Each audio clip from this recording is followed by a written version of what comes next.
First of all, the famous icon in Cirebon is Kraton Sepat, which is actually is the center of the Sultanate government.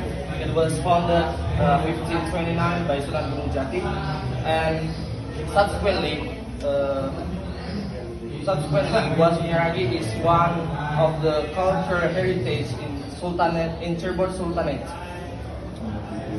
The name Sunyaragi is come to words is Sunya meaning silent and quiet, and Ragi meaning body. And afterward, Cirebon is located on the East Java of West Java province, located on the north coast of the Java Island. And the typical traditional food of Cirebon is empal gentong.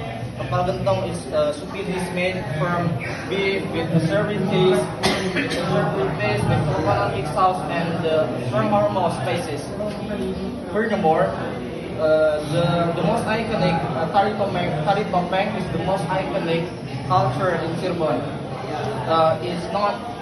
This dance is not only performance art, but also a symbolic of the journey of the human life. I love Mahamton because I was born in